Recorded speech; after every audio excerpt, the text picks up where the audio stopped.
आज हम बात करेंगे मैदे की सेहत के बारे में कि मैदे को किस तरह से सेहतमंद रखा जाए। हेल्थ पल्स न्यूज़ के प्लेटफॉर्म से मैं हूं डॉक्टर शफकत रसूल, डिपार्टमेंट ऑफ ईस्टर्न मेडिसिन।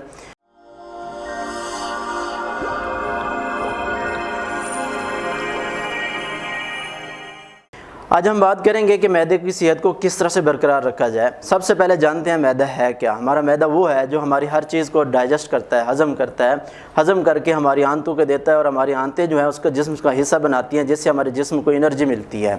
तो इसको सेहतमंद किस तरह से रखा जा सकता है, याद रखिएगा हमारे मैदे के अंदर, हमारे गट के अंदर बहुत सारे बैक्टीरियाज़ होते हैं। जहाँ पे बुरे बैक्टीरियाज़ होते हैं वहाँ पे अच्छे वाले बैक्टीरिया भी होते हैं। अब आप समझ रहे होंगे कि ये बैक्टीरिया हैं तो हमारे लिए डेंजरस होगा, ऐसा नहीं है बिल्कुल। हमारे जिस्म के अंदर अच्छे वाले बैक्टीरिया भी हैं जो खुराक को हज़म करने में हेल्प करते हैं, हज़म करके जिस्म का हिस्सा बनाने में हेल्प करते हैं। अगर ये नहीं होंगे तो हमारे बुरे वाले बैक्टीरिया बढ़ जाएंगे और हमारे डाइजेशन के अंदर, हमारे हाजमे के अंदर प्रॉब्लम क्रिएट करेंगे, जिससे हमें बहुत सारी प्रॉब्लम क्रिएट हो सकती हैं। तो परेशान होने वाली की बात नहीं है कि हमारे जो बैक्टीरिया हैं वो भी हमारे मैदे के अंदर रहते हैं। तो अच्छे वाले बैक्टीरिया मैदे के अंदर होना ज़रूरी है। मैदा ख़राब क्यों होता है, उनकी कुछ वजूहात जानते हैं। आपको मैं मेजर 5 वजूहात बताऊंगा कि मैदा हमारा ख़राब क्यों हो सकता है।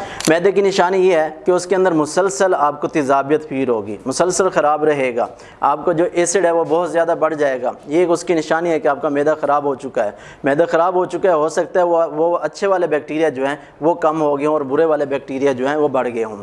दूसरा, मीठे की शदीद तलब। याद रखिएगा अगर आपको बार बार मीठे की तलब रहती है तो आप समझ जाइएगा आपके जो बुरे वाले बैक्टीरिया हैं वो बढ़ चुके हैं और अच्छे वाले जो बैक्टीरिया हैं वो कम हो चुके हैं।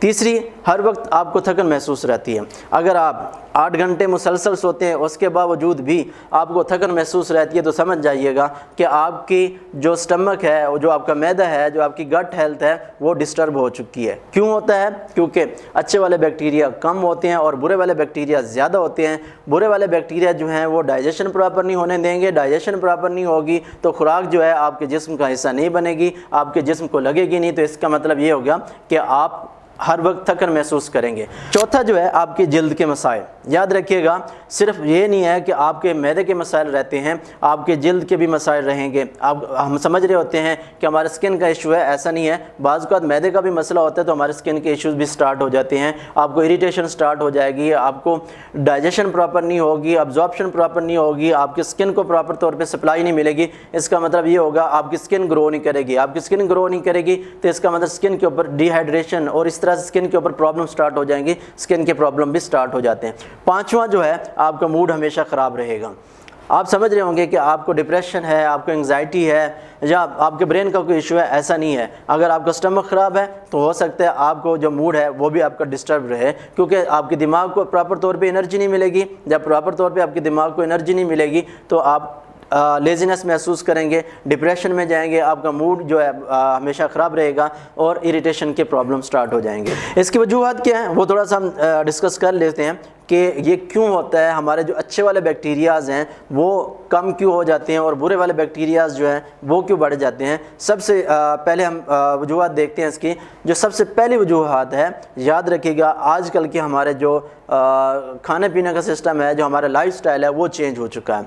आप देखते हैं हम डेली बेस पे कोई ना कोई जंक फूड ले रहे होते हैं, प्रोसेस्ड फूड ले रहे होते हैं, जिसकी वजह से क्या होता है हमारी जो अच्छी खुराक है हम बॉडी को वो दे नहीं रहे हैं और जो बुरी खुराक है हम वो दे रहे हैं, जिससे हमारे अच्छे वाले बैक्टीरिया ग्रो नहीं करेंगे, बुरे वाले बैक्टीरिया ग्रो करेंगे। बुरे वाले बैक्टीरिया ग्रो करेंगे तो हमारी बॉडी के ऊपर इफेक्ट डालेंगे। इसी तरह से जो दूसरी वजूहत है हमारा एंटीबायोटिक का बेइंतहा इस्तेमाल करना। हम लोग क्या करते हैं, डॉक्टर की प्रिस्क्रिप्शन के भी बगैर, बाज़ औक़ात ऐसा भी होता है कि डॉक्टर भी बहुत सारी एंटीबायोटिक, डबल एंटीबायोटिक्स, इवन के 3rd 4th जनरेशन के आपको एंटीबायोटिक रिकमेंड कर देते हैं।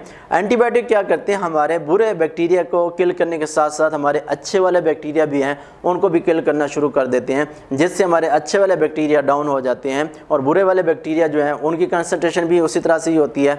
तो क्या होता है, उससे भी हमारी जो स्टमक है, जो हमारा GIT ग्लैंडिंग है या GIT जो है, हमारी जो गट हेल्थ है, उसमें अंदर प्रॉब्लम आना स्टार्ट हो जाते हैं। तीसरी जो वजूहत है वो हमारी नींद की कमी।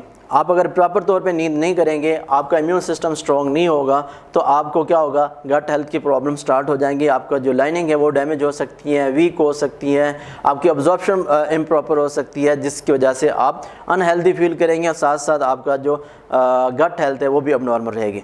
चौथी जो है हमारी, हम जो चीनी वाली चीज़ें लेते हैं या इस तरह की प्रोसेस्ड फूड लेते हैं, जंक फूड लेते हैं या कोल्ड ड्रिंक का बेइंतहा इस्तेमाल है हमारा, उसकी वजह से भी हमारा क्या होता है, GIT की लाइनिंग, हमारा जो डाइजेस्टिव सिस्टम है वो अब नॉर्मल होता है, गट हेल्थ अब नॉर्मल हो सकती है। परेशान होने वाली बात नहीं है। अभी आपने सारा सुना होगा कि हमारे बैक्टीरियाज़ कम हो रहे हैं, अच्छे वाले बैक्टीरियाज़ कम हो रहे हैं, बुरे वाले बैक्टीरियाज़ जो हैं वो बढ़ रहे हैं, लेकिन आखिर कोई ना कोई इसका सोल्यूशन तो होगा। हाँ जी, ज़रूर सोल्यूशन है। आप इसके लिए आप प्रीबायोटिक्स, पोस्टबायोटिक्स सारे यूज़ कर सकते हैं।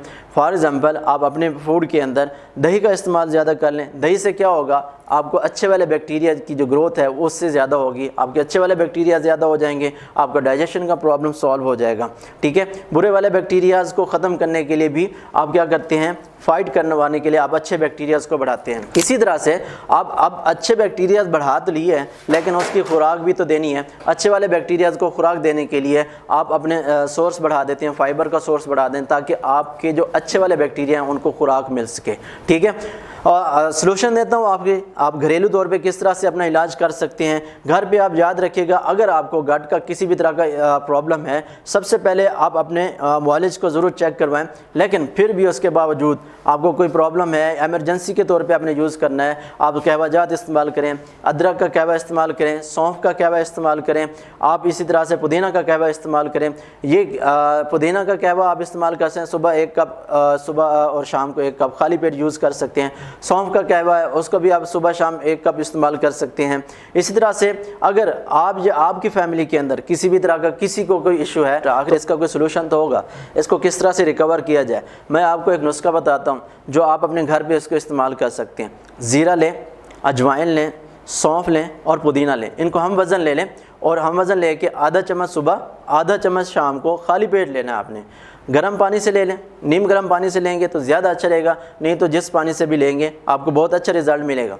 आज तक के लिए इतना ही, तो मिलते हैं नए टॉपिक के साथ नए प्रोग्राम में इंशाल्लाह।